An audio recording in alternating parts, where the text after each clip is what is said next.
Moriarty is probably the most notoriously famous and wonderful antagonist we have in literature. When you bring somebody like that to screen, you want to have your own little twist on it, your own little take on him. When you and Guy Ritchie were first talking about Moriarty prior to production, what were some of your ideas? What were the things that you guys wanted Moriarty to be in this Sherlock Holmes? Well,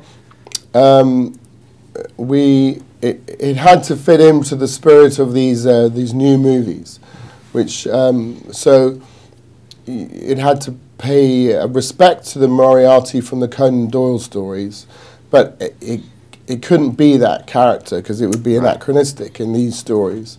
At the same time, since Conan Doyle has invented this character, he's become an archetype that's been copied and used in other stories. And you could say that he is the grandfather to Blofeld in the Bond books and stuff like that.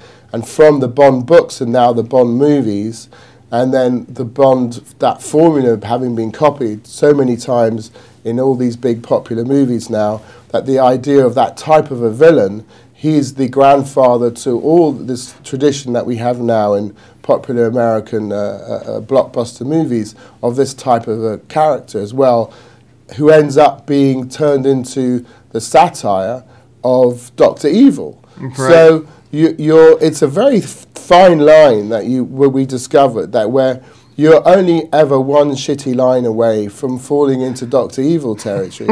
So it was difficult to figure out what was going to work, what would be credible, and what wasn't going to send it up, because it would be easy to take the piss and to sort of do like what Alan Rickman did in Robin Hood, as opposed to what Alan Rickman did in Die Hard.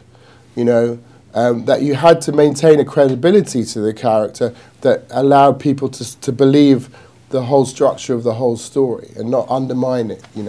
What do you think it is about this adversarial relationship between Moriarty and Holmes that has continued to be incredibly popular amongst readers and now viewers in the Sherlock Holmes franchise? What makes that so compelling? I think people love a puzzle. I think they like a mystery, they like trying to solve it. I think they sort of feel tantalized because it's like, I've almost got it, I've almost got all the pieces. Of course you've almost got all the pieces because Conan Doyle doesn't give you everything. He's not going to let you get there before his character. So when he finally reveals it, he's like, wait, you never told me that. But you feel smarter. I think you feel smarter by having read it and by having almost figured it out. I think it's like when your math teacher explains some sort of calculus problem to you. You're like, oh, yeah, I get it. And it makes you feel more intelligent. Something like that. I don't know. That's my guess today.